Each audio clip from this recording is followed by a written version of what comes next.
Ashamaa harka fuunee akkam jirtu hordoftoota daandii barnootaa nagaan keenya lafa jirtanitti sinaa qaqqabu jechaa guyyaa irraa kan immoo barnoota afaan Oromoo keessaa kan nuti isiniif qabannee dhufnee jirru jechoota jabaataa kan jedhu isiniif qabannee dhufnee jirra. Isa kanaaf namoonni biyya keessa biyya alaa teessanii maatii daandii barnootaa hin taane amma isaati kana maatii daandii barnootaa ta'uudhaan barnoota afaan Oromoo yeroo yerootti isiniif gadhiifamu argadhaa. Sabiskiraayib, sheer, foloo gochuu hin dagatinaa. Namoonni biyya keessa biyya alaa teessanii sababa rakkina maatiidhaaf sababa rakkina qabeenyaadhaaf barnoota osoo hin baratiin kan haftan hundi keessaniyyuu nama kaamiyyuu qubeerraa kaasnee hanga barreessuuf dubbisuu danda'utti bifa gaadhaan isin barsiisna. Karaa waatsaappii, karaa imoo, karaa zuumii, karaa telegiraamii, karaa lakkoofsa bilbilaa fuula iskiriinii kanarratti argamu kana nuu bilbiluu hin dagatinaa. Isa kanaaf jechoota jabaataa har'aa kana waliin ilaalla. Kanaaf jechi tokko akkamitti jabaata yoo jenne jechi tokko kan inni jabaachuu danda'u yoo qubeen dubbifamaa gosa tokko lama ta'e walitti aanee dhufe ni jabaata. Fakkeenyaaf adda yeroo jedhu kuni qubee dubbifamaan daan lama ta'e walitti aanee jira adda jedha. Damma yoo jedhu damma, damma, ma yoo jedhu maan qubee dubbifamaadha lama ta'e walitti aanee dhufa jira jechuudha. Kanaaf sagalee keenya irratti jabaata.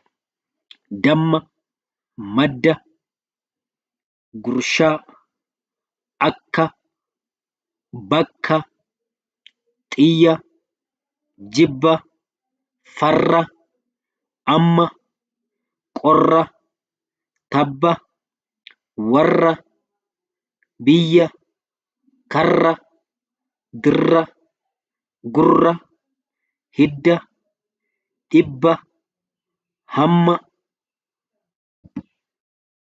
xiqqaa, tarree, surree, guddaa, jabbii, cabbii, birraa, carraa, furrii, dubbii, cubbuu, lukkuu, dirree, callee, qalluu, qawwee,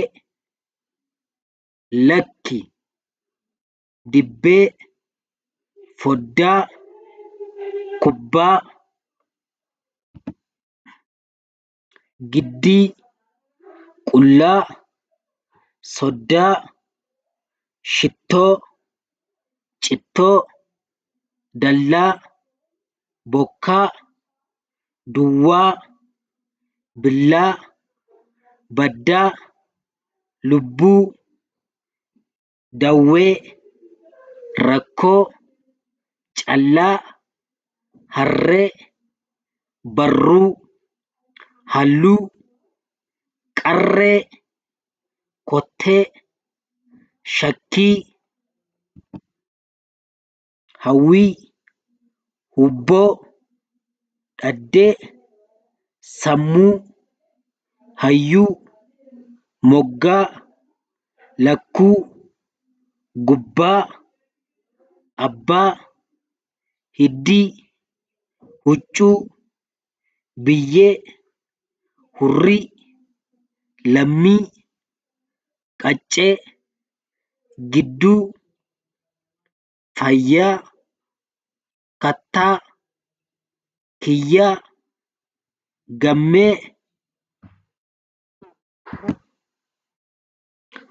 summii, muddee, waggaa, dhoqqee, sayyuu, kuullee, kaayyoo, gammee, faallaa, roorroo, looccuu, gommaa, jidduu, aayyoo, deebbii, gaabbii, eebboo, meexxii, teessoo, weedduu. Egaa hordoftoota keenya hanga torban mata duree haaraa ta'e wal arginutti nagaan nuuf tura.